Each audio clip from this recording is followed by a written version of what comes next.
De droite à gauche, ce Parlement ne représente que la corruption.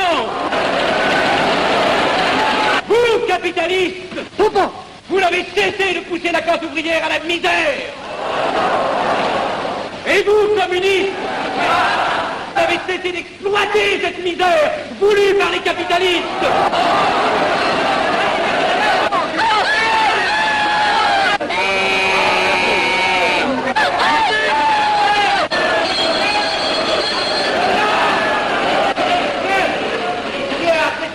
Et vous tous, parlementaires, désuets et périmés, n'acceptez pas le parlementarisme.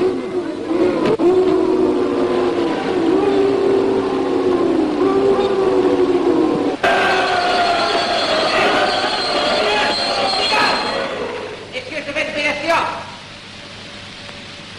Continuez, monsieur Arthur. Messieurs, je n'ai plus rien à dire. J'ai eu conscience de vous dire quelques vérités, peut-être désagréables, mais utiles. Non, ce ne sont pas quelques interruptions qui m'arrêteront. La communauté française ne se bâtira pas sur le conflit de la vieille bourgeoisie égoïste et du peuple affamé.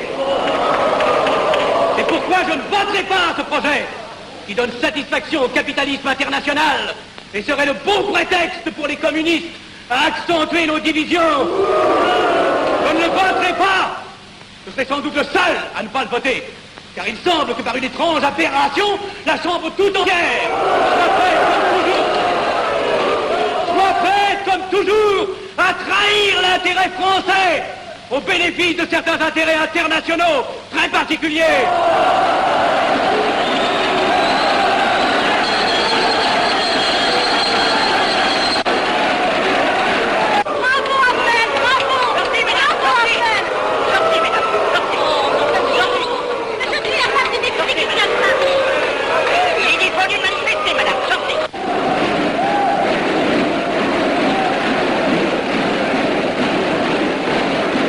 Il a du courage, ce petit Avenel. Ces petits nationaux trop puritains nous font perdre notre temps. Il faudrait l'éduquer un peu. De quelle loge est-il? Il n'est pas de chez nous, mon frère Dubois. Tout s'explique. Voilà un garçon intelligent qui a besoin d'une méthode et de conseils. Présentez-le donc. Il est sensible, il faudra procéder avec précaution. Envoyez-lui la rivière, il saura le persuader. J'y vais.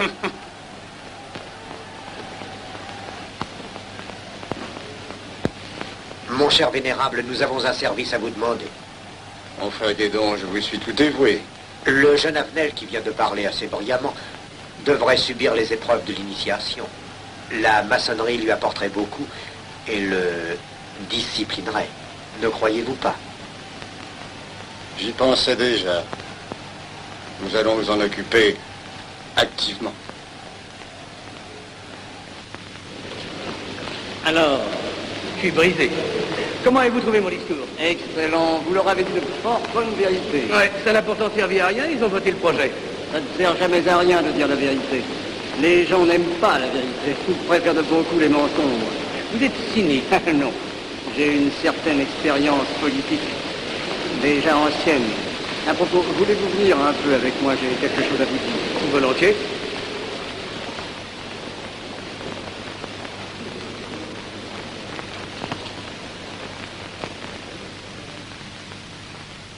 Oui, voyons, je voulais vous dire, si nous reprenions notre conversation sur la franc-maçonnerie, vous m'aviez dit l'autre jour que vous étiez curieux de connaître cette association.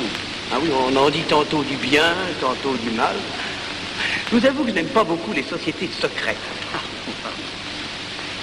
La franc-maçonnerie n'est pas une société secrète. C'est une société discrète. Pourquoi éprouves-tu tant de répugnance à me voir entrer dans la franc-maçonnerie? Cette association me semble suspecte.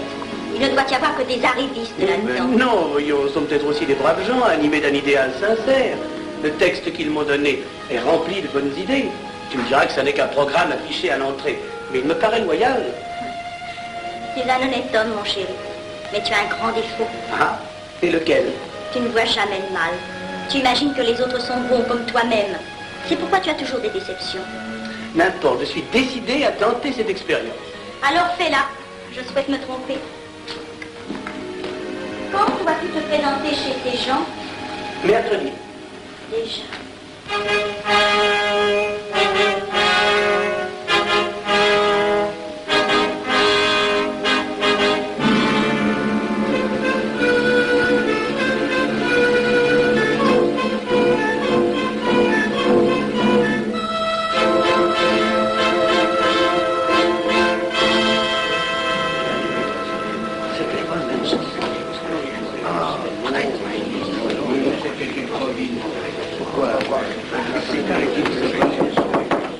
Mes frères, les travaux reprennent force et vigueur.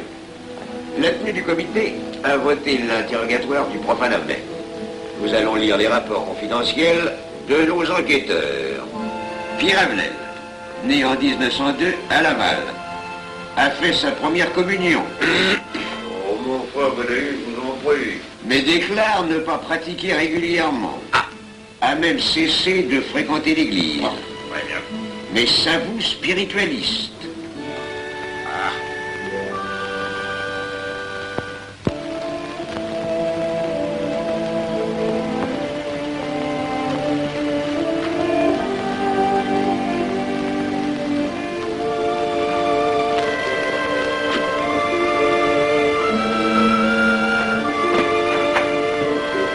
Monsieur, voulez-vous aussi? Permettez-moi de vous barrer les genoux. Mes frères, le profane Avenel, qui nous est recommandé par notre frère Gainsbourg, vice-président de la Chambre, est député. Cela ne nous impressionne pas. Nous devons surtout examiner ce qu'il pourra apporter à la franc-maçonnerie. Il nous faut des gens qui servent notre ordre et contribuent à sa puissance. Pour l'instant, il paraît afficher des idées nationales un peu trop absolues. Mais enfin, je voudrais vous prévenir d'une chose. Comme il est de notre intérêt de tenir en main un grand nombre de parlementaires, il vaudrait peut-être mieux ne pas lui poser des questions qui pourraient le choquer. On nous le signale comme assez sensible sur les questions spirituelles ou religieuses. Quand il aura travaillé quelque temps parmi nous, il aura évolué.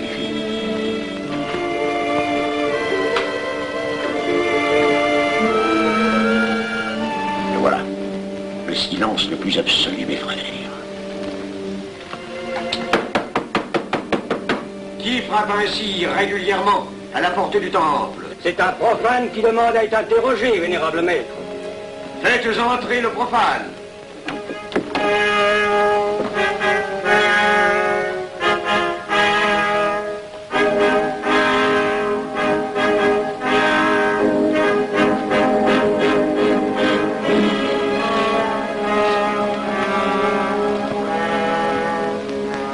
Monsieur, vous avez déclaré vouloir faire partie de la franc-maçonnerie.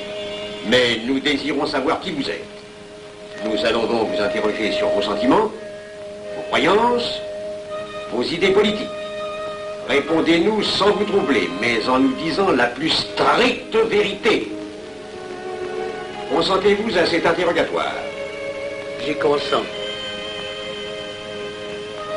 Monsieur, croyez-vous en Dieu? Et pourquoi? Il semblait être déçu par ce premier contact avec la maçonnerie. Mais l'interrogatoire est assez pénible. J'ai dû paraître ridicule. Vous vous trompez. D'autres qui sont passés avant vous ont moins bien répondu. Vous avez été reçu avec une majorité convenable, 16 voix contre 10. Comment, j'ai eu 10 voix contre moi? Non, non, 2 seulement. 2. Mais les voix d'opposition comptent pour 5. Ah, un opposant de plus, et vous étiez blackpoolé. Maçonnerie est difficile sur le choix de ses candidats. Pas assez, mon cher, pas assez. Je dois même vous avertir que lorsque vous serez en loge, vous serez déçu. Le milieu maçonnique est épouvantablement médiocre. Vous verrez que vous nous apporterez plus que vous ne recevrez. Mais ces rites dont vous m'avez parlé, ces initiations mystérieuses... De bêtises. Il y en a qui y attachent un certain sens symbolique. La plupart des maçons ritent eux-mêmes de ces vieilles pratiques désuètes. Seulement le jour de votre initiation, tenez-vous bien, les épreuves de la cérémonie ne sont pas commodes.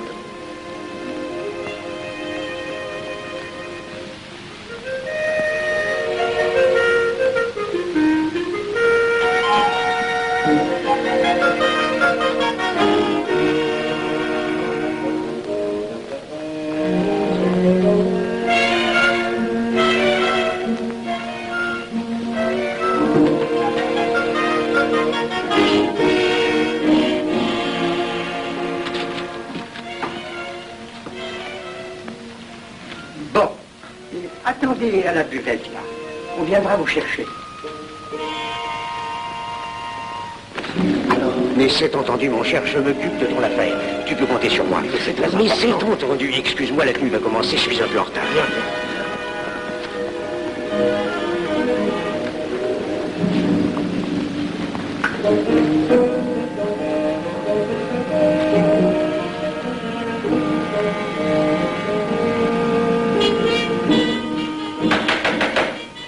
Prenez place, mes frères, nous allons ouvrir les travaux. Mon frère Durand, veuillez prendre place à l'ordre.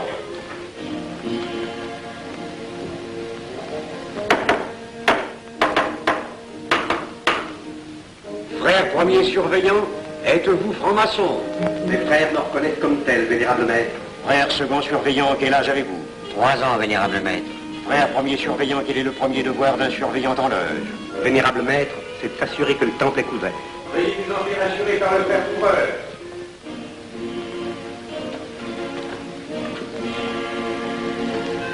Le temple est couvert, vénérable maître.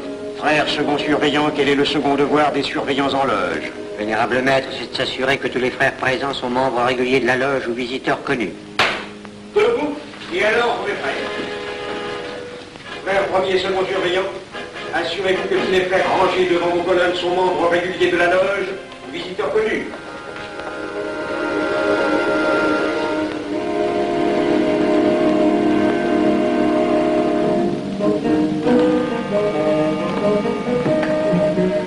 Vénérable maître, les frères qui décorent l'une et l'autre colonne sont membres réguliers de la loge ou visiteurs connus. Il en est de même à l'Orient. Frère premier surveillant, à quelle heure les francs-maçons opèrent-ils leurs travaux? À midi, vénérable maître. Quelle heure est-il, frère second surveillant? Il est midi, vénérable maître. Puisqu'il est l'heure du travail, frère premier et second surveillant, invitez les frères de vos colonnes à se joindre à vous et à moi pour ouvrir les travaux de la respectable loge des enfants de l'univers Orient de Paris, au grade d'apprenti, en la forme accoutumée. À moi, mes frères, par le signe, la triple batterie et l'acclamation.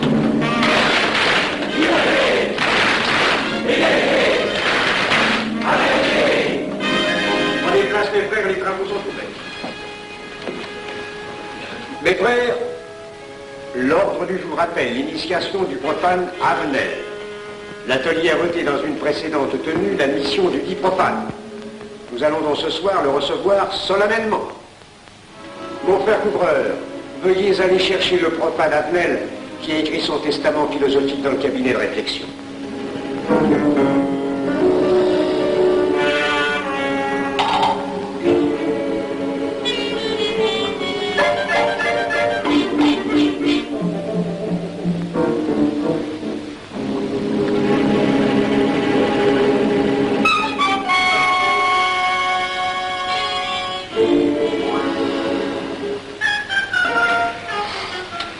Rigolo leur truc.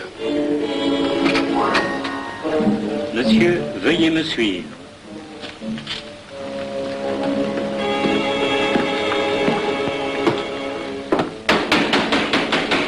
Qui frappe ainsi régulièrement à la porte du temple? Vénérable maître, c'est un profane qui demande à être reçu maçon s'il en est jugé digne. Frères, armez-vous de vos glaives. Faites entrer le profane.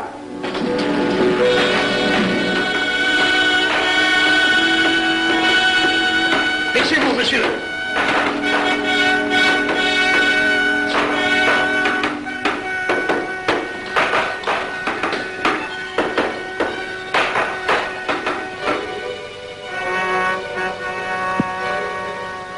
Monsieur, cette épée que vous sentez sur votre poitrine est toujours levée pour punir le parjure.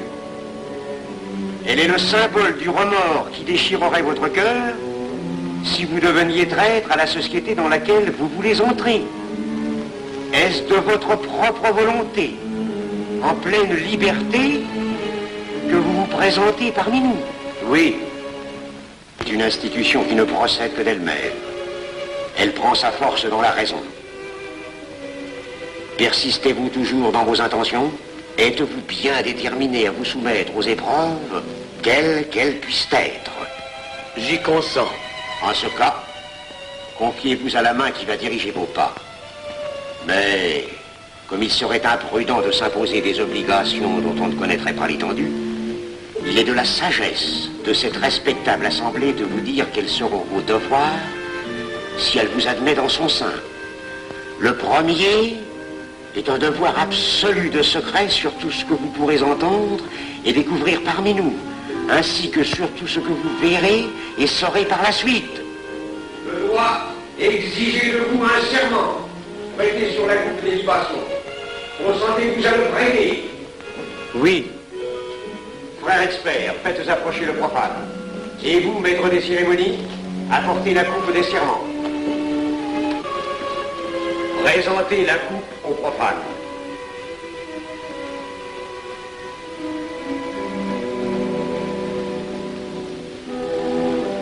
Prononcez avec moi le serment. Je m'engage sur l'honneur, au silence le plus absolu, sur tous les genres d'épreuves qu'on pourra me faire subir. Je m'y engage. Vous devez connaître toute l'importance d'un serment. Si jamais vous manquiez à une parole aussi solennellement donnée, buvez. Buvez! Buvez! Que ce breuvage amer soit pour vous le symbole de l'amertume et du remords que laisserait dans votre cœur le parjure qui aurait souillé vos lèvres. Frère expert, emparez-vous du profane et faites-lui faire son premier voyage.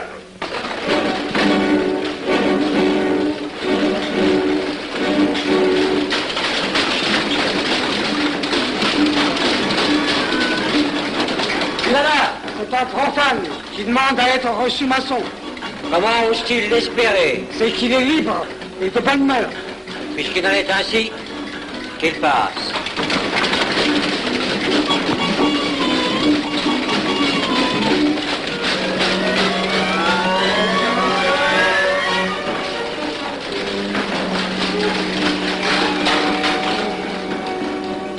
Monsieur, le voyage symbolique que vous venez de faire est l'emblème de la vie humaine. Le bruit que vous avez entendu figure les passions qui l'agitent. Les obstacles que vous avez rencontrés peignent les difficultés que l'homme éprouve et qu'il ne peut vaincre ou surmonter que grâce à l'aide qu'il trouve dans ses semblables. Frère expert, faites faire le deuxième voyage.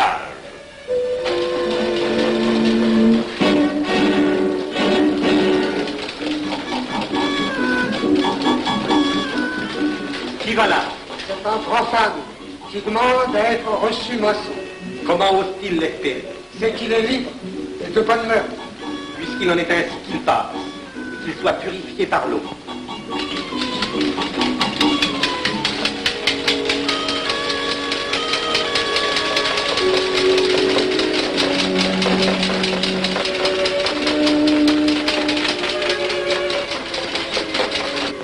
Monsieur, nous avons procédé à l'épreuve de l'eau qui représente l'épuration de votre esprit naissant à la vie maçonnique.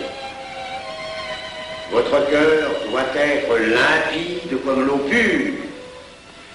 Frère expert, faites faire le troisième voyage.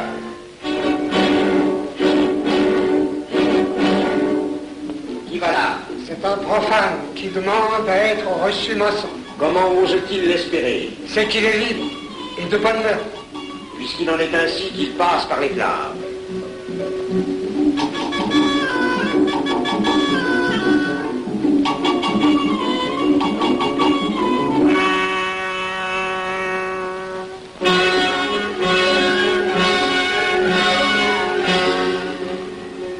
Monsieur, les flammes dont vous avez été environné ont achevé vos épreuves. L'ordre maçonnique dans lequel vous demandez à être admis pourra peut-être un jour exiger que vous versiez jusqu'à la dernière goutte de votre sang pour sa défense et celle de vos frères. Je vais maintenant vous faire prêter serment à la franc-maçonnerie. Frère expert, amenez le profane à l'autel. Mes frères, debout, à l'ordre avec lèvres aux mains.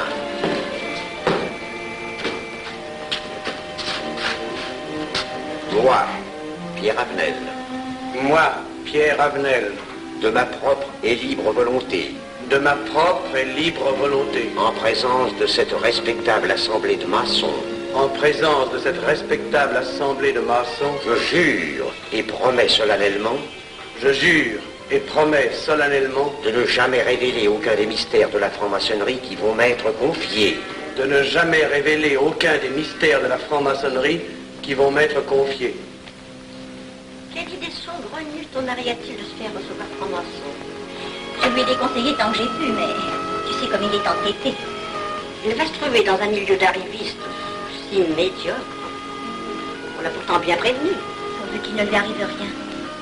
Il y a tant d'histoires qui courent sur le compte de ces sociétés secrètes. Ne t'inquiète pas, Pierre. Il saura se tirer d'un mauvais pas. Il est prudent. Pas assez. Monsieur, le serment que vous venez de prêter ne vous donne-t-il aucune inquiétude? Consentez-vous à le renouveler lorsque vous aurez reçu la lumière? Je le renouvellerai. Mes frères, nous allons donner la lumière aux profanes. Frère couvreur, préparez-vous à accomplir votre office. Que la lumière lui soit donnée à mon 3e coup de maillet.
Ces glaives que vous voyez tourner vers vous vous annoncent que tous les maçons voleront à votre secours si vous respectez et si vous observez nos lois. Mais ils vous annoncent aussi que si vous trahissez votre serment, vous n'échapperez pas à la vengeance de tous les frères répandus sur la surface du globe et qui ont juré de punir le parjure.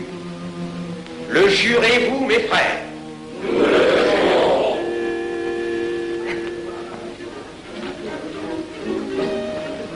Mes frères, à la santé de notre nouveau frère. À votre santé.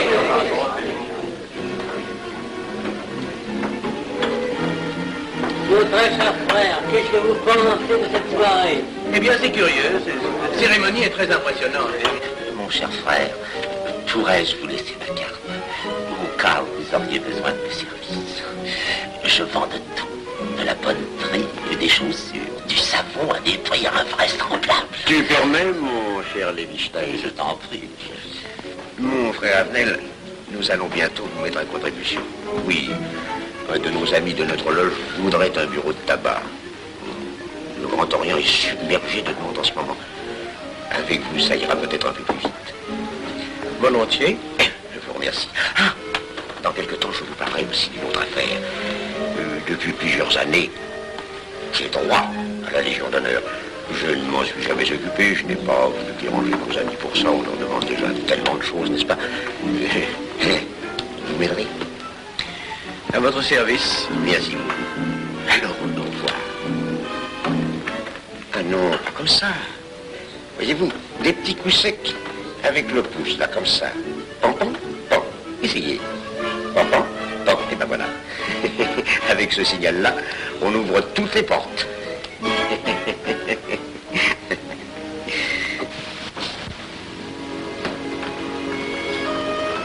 Alors, content? Bon. Tu as l'air contrarié. Oh non. Déjà déçu? Pas encore.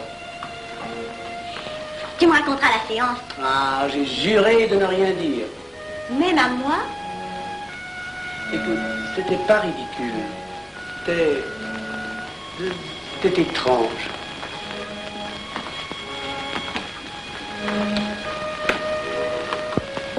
Mon chéri. Oh, mon chéri, c'est idiot, mais j'ai peur pour toi. Mais qu'est-ce que tu veux qu'il m'arrive? Oh, mon grand.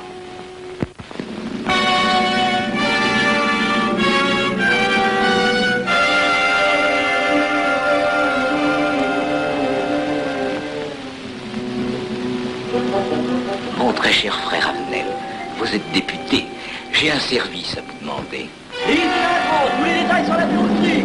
Mon très cher frère, si vous pouviez m'obtenir cette place, vous me feriez plaisir.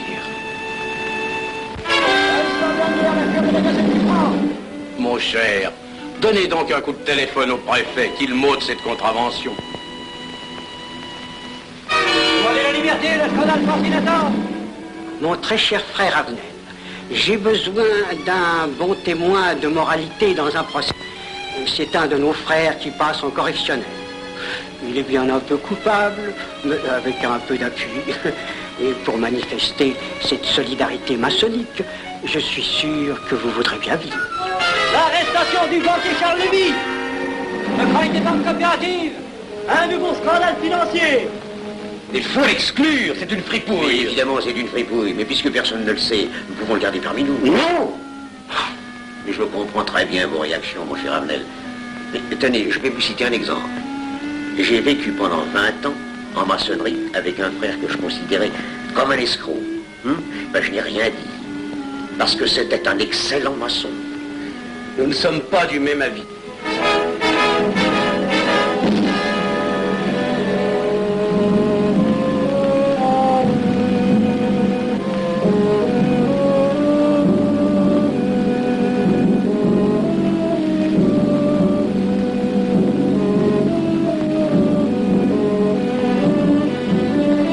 Ne votez pas pour lui. Pourquoi? C'est un adversaire de la maçonnerie. Mais son projet est excellent. Qu'importe, il nous dessert.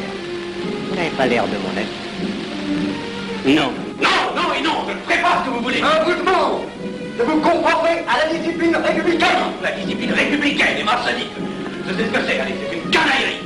Mon frère, ne laissez pas vos paroles dépasser votre pensée. Oh, ne croyez pas que je suis en colère, non, j'ai tout mon sang-froid au contraire. Et c'est pour ça que je ne voterai pas cette loi unique.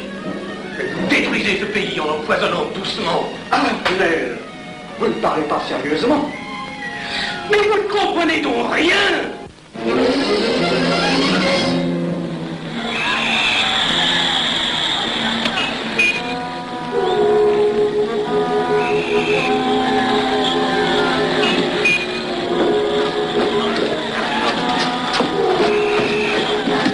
Que se passe-t-il? Regardez. Mais calmez-vous, mon vieux. Ce n'est rien. Rien.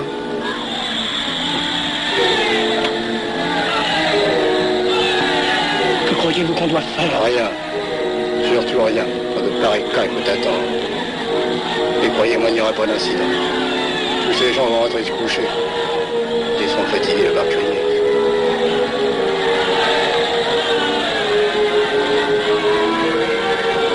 Qu'en pensez-vous, Avenel? Je voudrais être avec eux, place de la Concorde. Vous ne parlez pas sérieusement?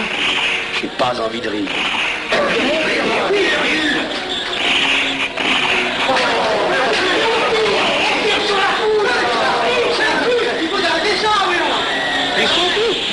Faut arrêter ça.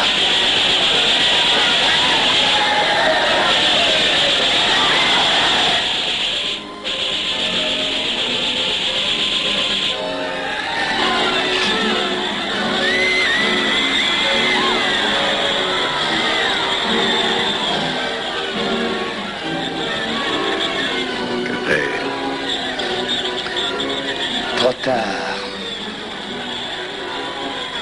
On tire encore. Feu.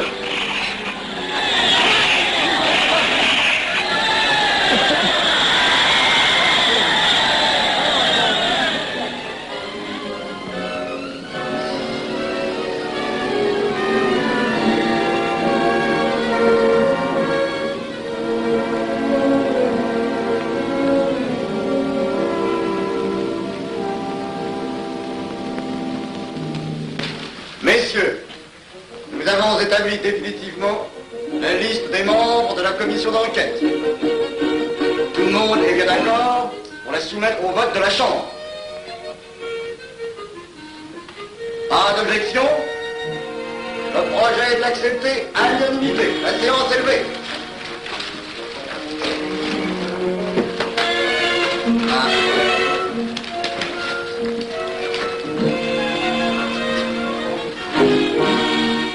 Vous pensez que ça va marcher?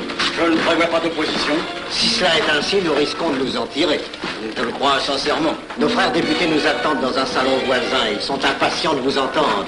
Allons-y. Arnel. À propos, cher ami, je vous ai mis d'office dans la commission d'enquête. Moi, pourquoi? C'est indispensable. J'ai besoin de vous. Venez avec nous. Vos amis nous attendent.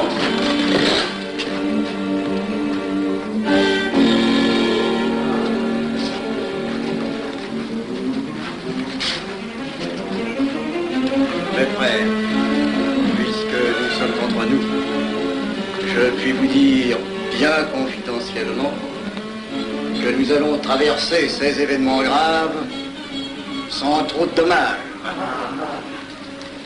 La commission vient d'accepter tout à l'heure les listes que nous avons proposées pour la commission d'enquête. Beaucoup de nos adversaires en font partie, mais dans l'ensemble, les maçons sont encore en majorité. Rassurez-vous donc, ni la République ni la maçonnerie ne sont perdues. Elles ont traversé une crise grave. Elles sortiront renforcées de cette épreuve. Merci.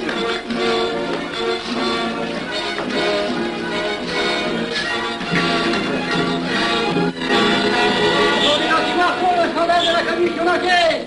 Demandez l'anti-Marfond, le scandale de la commission d'enquête.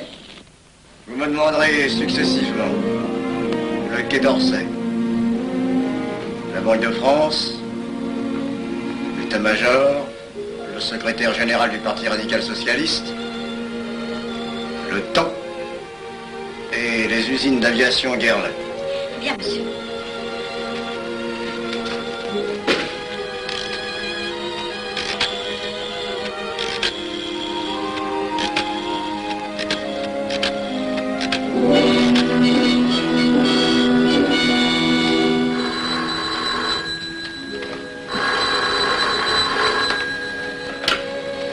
Allô, le chef de cabinet du ministre. Allô? Mais oui, passez-le moi. Lui-même, à vos ordres, mon très cher ami. Je ne peux rien vous dire par téléphone. Il pleut. Vous me comprenez? À merveille. Alertez tous nos amis à l'étranger.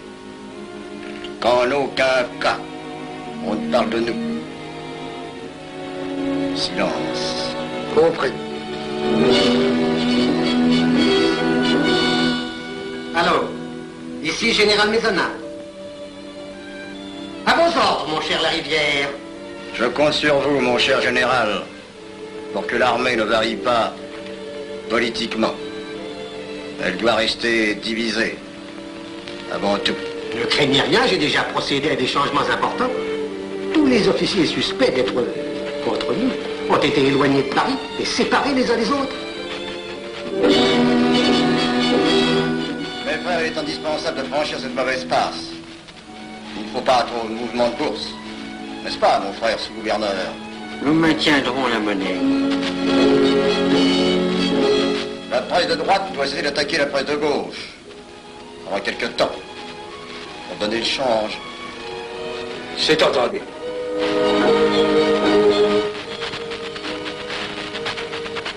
Les partis de gauche doivent faire entente avec ceux du centre. Et ceux de l'extrême gauche. De la sorte, nous contrôlons le peuple. Bloc populaire. Mieux. Front populaire. Bien. Quant à vous, mon cher Garlet, j'ai reçu ce matin une communication de l'étranger. On lui demande d'envoyer immédiatement du matériel d'aviation en Espagne. Moyennant quoi nous aurons tous les appuis politiques nécessaires. Même nos prototypes. Surtout nos prototypes. Ne croyez-vous pas que ce serait dangereux pour notre défense nationale? Faites ce que je vous dis.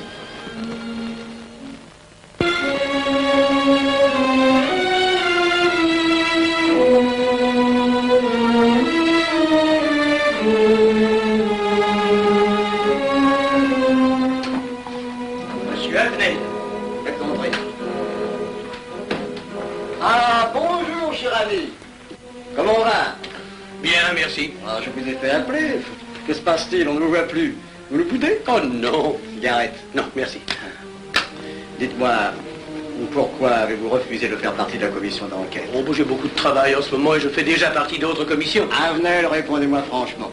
Ce n'est pas parce que nous avons eu l'autre jour une petite discussion bien fraternelle? Eh bien, justement, si. Je voudrais vous parler de la franc-maçonnerie. Ah, mais bien, voyons, mais bien entendu. Asseyez-vous. Ah. Alors? Ah. Je vous écoute. Eh bien, voilà, vous avez été mon présentateur, je vous dois une explication. Je suis décidé à déposer ma démission. Vous avez l'air d'avoir été déçu par la maçonnerie. Oh, pire, choqué. Pourquoi? Mais confessez-vous, mon vieux. Vous ne serez pas le premier maçon qui m'aura ouvert son cœur.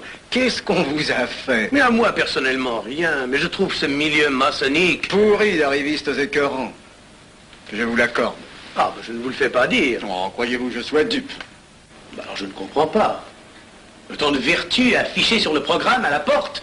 Tant de mystère à l'intérieur pour ne cacher que ces petites combines, ces appétits de comitard. Je m'attendais à trouver des hommes dévoués, sinon supérieurs. Au lieu de ça, je n'ai rencontré que des quémandeurs de bureaux de tabac ou de décoration. Ou alors des fripouilles qui cherchaient à m'utiliser pour échapper à des condamnations. En dehors d'eux, des phraseurs, des sectaires ignorant tout, ne connaissant rien de l'histoire de leur pays, rien de l'histoire du monde, rien de la politique, rien de la philosophie, rien. Ah, des cerveaux vides, mais des dents longues et des langues folles. Et c'est cela qui gouverne la France. Quel grade avez-vous maintenant? Bah, j'ai été initié à la maîtrise il y a peu de temps. Eh bien, si vous avez le courage de vivre encore quelques années dans la médiocrité des ateliers bleus, vous passerez ensuite aux ateliers supérieurs. C'est mieux? C'est autre chose. Voyons, vous êtes 33e, n'est-ce pas? C'est le grade le plus haut dans la maçonnerie. Mon petit Avenel, je vais vous révéler, quoique je ne le doive pas, ces fameux secrets maçonniques dont on fait tant de mystères. En maçonnerie, on cache tout aux petites gens. En bas, vous ne savez rien. En haut, vous commencez à voir un peu plus clair dans le jeu mondial. Moi-même, je ne suis pas totalement éclairé sur les intentions des dirigeants de notre ordre. Et quand je dis dirigeants, je me trompe. Il n'y a pas de chef chez nous. Il n'y a que des exécutants. Je suis un pion sur un échiquier, j'accomplis une fonction. Je reçois des messages. J'obéis. Je transmets. J'agis. Mais qui dirige? Personne. C'est beaucoup plus compliqué et simple en même temps qu'on ne pense. Qu'est-ce que la maçonnerie? Des groupes d'hommes qui se sont réunis aux quatre coins de l'univers pour enserrer le monde dans un réseau aux mailles infranchissables. Nous sommes 50 000 en France, 500 000 en Angleterre, 3 millions en Amérique, c'est peu. Mais c'est énorme, parce que nous formons un bloc uni d'une seule volonté. Nous rayonnons partout, nous commandons partout. Ici, 300 parlementaires sont francs-maçons. En Angleterre, le roi fait partie de notre ordre. Aux États-Unis, le président est 32e. Il n'y a pas un pays où nous n'ayons nos appuis secrets, nos hommes, nos banques, nos groupes dévoués. Et ceci n'est rien. Je ne vous montre là de la maçonnerie que la puissance physique. Il y a peut-être autre chose. Mais quoi? Une doctrine supérieure. Une antique expérience des forces du monde qui nous permet de pousser les peuples tantôt vers la vie, tantôt vers la mort, quand il le faut. La mort? Je croyais la maçonnerie attachée à la paix. à une certaine paix. Notre paix. Sinon,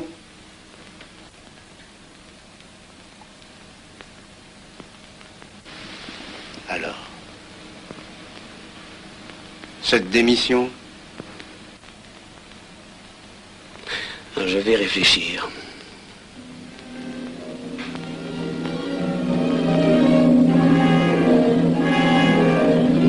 Alors, il n'y a qu'une solution, la guerre.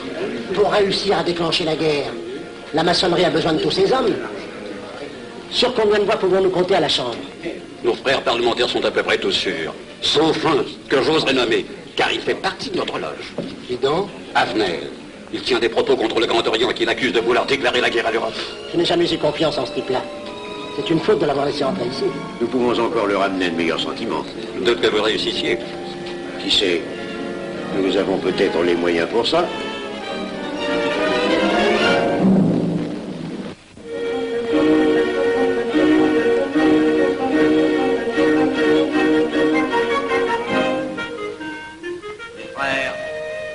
L'aviation allemande n'a pas d'appareil. Plus de 2000 accidents d'avion l'année dernière en Allemagne. La ligne Siegfried est à peine construite. Les tanks allemands marchent difficilement. Un détail entre autres qui m'a été rapporté par un de nos frères. Quand leurs tanks sont entrés à Vienne, on s'est aperçu que certains d'entre eux étaient en carton et montés sur des hautes bicyclettes. Croyez-moi, mes frères, il nous serait facile d'abattre le national-socialisme dont les exigences sans cesse accrues deviennent intolérables. Et libérer ainsi nos frères réduisent à l'esclavage. Jamais nous n'avons été plus près. En 15 jours, nous réglerions le sort de l'Allemagne. Notre loi régirait l'Europe définitivement. Notre victoire est sûre. C'est faux. C'est faux. Silence. Ce que dit cet homme est faux. Mon frère, je vous rappelle alors, vous n'avez pas la parole. Je le sais. Je suis député et membre de la commission de la défense nationale. Je ne peux pas laisser se prolonger un discours aussi manifestement erroné. L'appréciation de monsieur... De notre frère, Liechtenstein. Oui, si vous voulez. Sur l'état de l'armée que possède l'Allemagne sont des mensonges. Et ajoutez quoi, c'est de la stupidité. Et pourquoi vouloir une guerre entre l'Allemagne et la France? Mon frère, vous n'avez pas la parole. Peu m'importe. Mais je tiens à dire qu'aucun motif réel de conflit ne peut être invoqué. Vous le direz tout à l'heure, après l'exposé de notre frère. Non, je la dirai immédiatement, avant d'entendre des stupidités bellicistes. Mais vous tous, maçons, vous poussez à la guerre.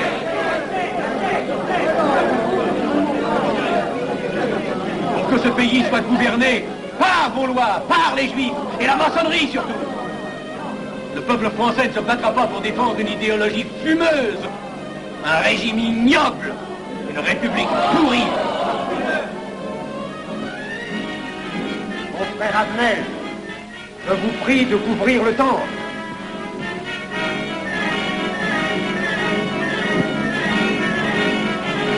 Vous êtes tous des menteurs et des faussaires. Tout chez vous n'est qu'une sinistre comédie.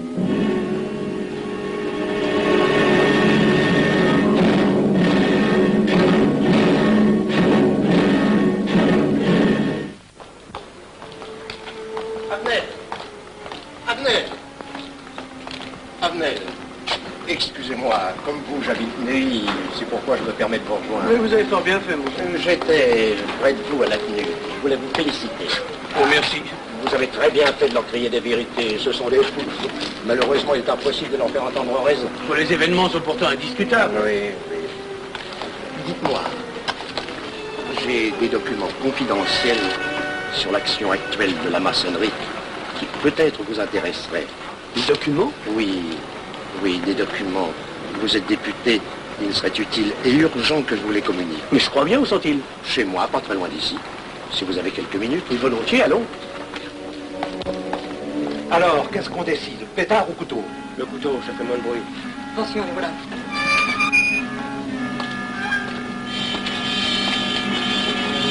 Un instant, je vais voir si quelqu'un...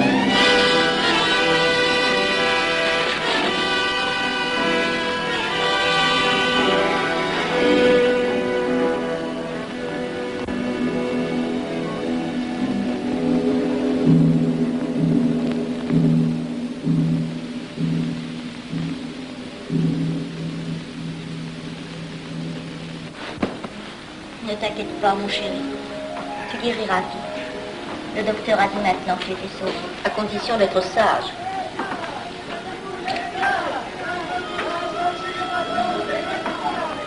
Qu'est-ce qu'on entend? C'est la mobilisation générale, mon chéri. Quoi, la mobilisation? Ne t'agite pas, je t'en supplie. Je n'aurais pas dû te le dire, mon Dieu.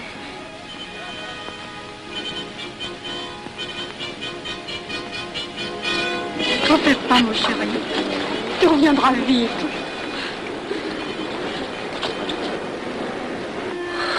Les brutes. Ils sont arrivés. Ils ont réussi à déclencher leur guerre. Oh, ne bouge pas. Tes plaies sont à peine fermées. Si j'étais pas tombé sous les coups de ces criminels, j'aurais peut-être pu arrêter ça. Mais non, tu n'aurais rien pu empêcher, mon chéri. Ces hommes sont plus forts que toi. Ils ne t'auraient pas manqué.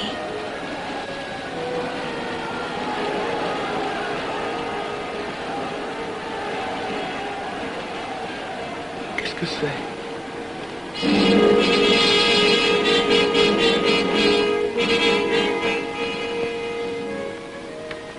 Les malheureux. S'ils savaient ce que je sais.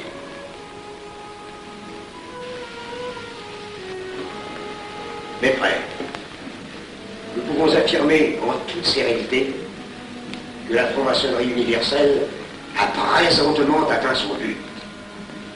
Cette guerre qui est la nôtre est déclarée. Elle doit aboutir au triomphe de notre ordre.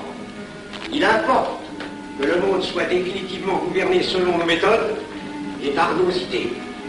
Debout et alors. Frère premier surveillant, à quelle heure ferme-t-on les travaux? À minuit, vénérable maître. Quelle heure est-il, frère second surveillant? Minuit, vénérable maître. Puisqu'il est minuit et que nous avons accompli notre œuvre, je déclare les travaux clos à mon maillet. Retirons-nous en paix, mes frères, sous la loi du silence.